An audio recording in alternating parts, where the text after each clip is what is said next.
ছাত্ৰ-ছাত্ৰীসকল এইটো হ'ল আমাৰ চেপ্টাৰ 13 নিউক্লিয়াছ ইয়াৰ আগৰ যেটো পৰমাণু আছিল তাৰ লগতেই এইটো টাচ আছে নিউক্লিয়াছটো আসলে কি আমি ৰাদাৰফৰ্ডৰ যেটো আলফা কণা বিকিৰণৰ পৰীক্ষা তাত পাইছিলো নিউক্লিয়াছটো হ'ল পৰমাণুৰ কেন্দ্ৰত থকা এটা বৃহৎ ধনাত্মক বস্তু আকাৰৰ বৃহৎ নহয় কিন্তু আধানৰ ক্ষেত্ৰত বৃহৎ আৰু ইয়াকে নাম দিয়া হৈছিল নিউক্লিয়াছ কিন্তু ইয়াৰ আকাৰটো একেবাৰে সৰু মানে পৰমাণুৰ লগত যদি তুলনা কৰিবলৈ যাওঁ নিউক্লিয়াছৰ আকাৰটো একেবাৰে সৰু ই প্ৰটন আৰু নিউক্লিয়াছৰ দ্বাৰা গঠিত প্ৰটন আৰু নিউট্ৰনৰ সাধাৰণভাৱে নিউক্লিয়ন বুলি ক'ব পৰা যায় মানে প্ৰটনো এটা নিউক্লিয়ন আৰু নিউট্ৰনো এটা নিউক্লিয়ন কাৰণ এই দুয়োটাই নিউক্লিয়াছৰ ভিতৰতে থাকে নিউক্লিয়াছৰ সৈতে জড়িত কিছুমান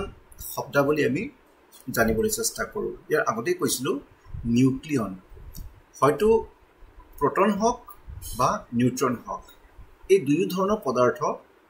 নিউক্লিয়াছৰ ভিতৰত থাকে আৰু সিহঁতক কি বুলি কোৱা হয় সামূহিকভাৱে নিউক্লিয়ন বুলি কোৱা হয় পাৰমাণৱিক সংখ্যা এটো আগতেও পাইছিলা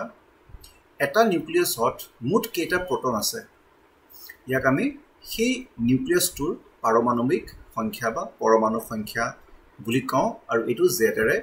চিহ্নিত কৰা যাব যেনে কাৰ্বনৰ যদি উদাহৰণ লবলৈ যাওঁ কাৰ্বনৰ পাৰমাণৱিক সংখ্যা 6 কাৰণ কাৰ্বনত 6টা প্ৰটন ইয়াৰ নিউক্লিয়াছৰ ভিতৰত থাকে তেনেকুৱা অক্সিজেন 8 হ'ব কাৰণ অক্সিজেনৰ নিউক্লিয়াছত 8টা প্ৰটন থাকিব নিউট্ৰন কেইটা থাকিব হেতু কথা নাই তাৰ পিছলৈ আহিলে ভৰ সংখ্যা কি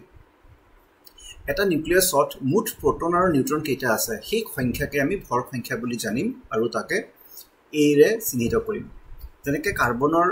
নিউক্লিয়াছত 6টা প্ৰটন আছে আৰু 6টা নিউট্ৰন আছে 6 + 6 12 হ'ব আৰু সেইভাবে কাৰ্বনৰ ভৰ সংখ্যা হ'ব 12 এটো মন কৰিবা যে এটা নিউক্লিয়াছত নিউট্ৰনৰ সংখ্যা হ'ব তাৰ মুঠ ভৰ সংখ্যা যিমান মাইনাস তাত প্ৰটন কেইটা আছে মানে টোটাল proton plus neutron এটো ভৰ সংখ্যা বুলি কম আৰু পৰমাণুৰ সংখ্যা মানে বা পাৰমাণবিক সংখ্যা মানে টোটাল প্ৰটন কিমানটা আছে সো a2 - a2 কৰিলে আমি নিউট্ৰন কেইটা আছে এটো উলিয়াই দিব পাৰিম তাৰ মানে ভৰ সংখ্যা যেটো a বুলি বুজায় পৰমাণু সংখ্যা যেটো z বুলি বুজায় সো এটা নিউক্লিয়াছত নিউট্ৰন কিমানটা আছে এটো a - z হ'ব এখিনি বস্তু আমি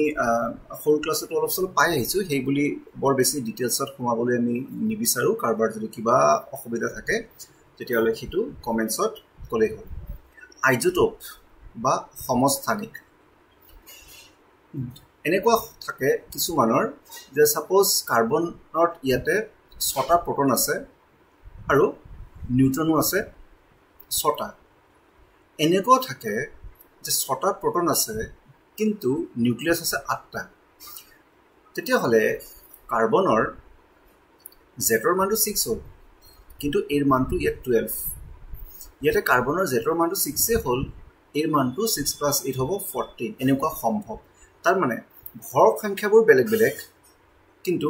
পাৰমাণৱিক সংখ্যাটো একে যদি থাকে তেনেহলে এই দুটা নিউক্লিয়াছ যেটো আছে এই দুটা নিউক্লিয়াছত আমি আইজোটোপ বা সমস্থানিক বুলি জানিম যিবোৰ মৌলৰ পৰমাণুৰ সংখ্যা একেই কিন্তু ভৰ সংখ্যা বেলেগ বেলেগ সেইবোৰক আইজোটোপ বোলা হয় এটো প্ৰকৃতিত তেনেকুৱা বহুত তেনেকুৱা ধৰণৰ মৌল পদাৰ্থ আছে যিবোৰ আমি আইজোটোপ হিচাপতে পাম তেনেকৈ উদাহৰণ হিচাপতে হাইড্ৰোজেন ডিউটেৰিয়াম আৰু ট্ৰিটিয়াম হাইড্ৰোজেনৰ এটা আইজোটোপ থাকিব H11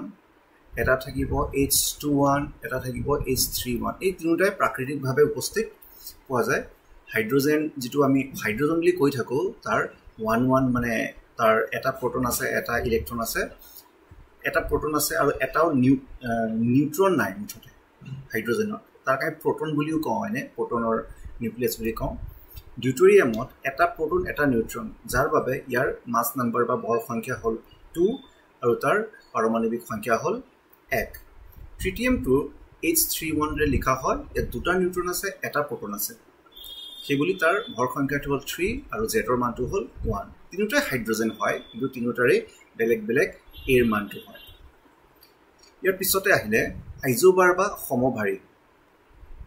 একে ভৰ সংখ্যা কিন্তু বেলেগ বেলেগ পৰমাণু সংখ্যা যেনেকৈ এইটো হাইড্ৰজেন 3 1 আৰু এইটো হেলিয়াম 3 1 ইয়াত ভৰ সংখ্যাবোৰ একে কিন্তু মৌল পদাৰ্থবোৰ বেলেগ বেলেগ এটা হাইড্ৰজেন এটা হ'ল হিলিয়াম তো একেবাৰে হেৰিটো বেলেগ বেলেগ মুঠতে পৰমাণুটো বেলেগ বেলেগ কিন্তু ইহঁতৰ যেতিয়া ভৰ সংখ্যা একেই হৈ যায় তেতিয়াহ'লে আমি সমভাৰী বা আইজোবাৰ বুলি কম আইজোবাৰতকৈ আইজোটোপটো বেছি মনত ৰখাটো প্ৰয়োজন কাৰণ ইয়াতে বহুত বেলেগ বেলেগ আমি ধৰণৰ পৰিঘটনা দেখা পাম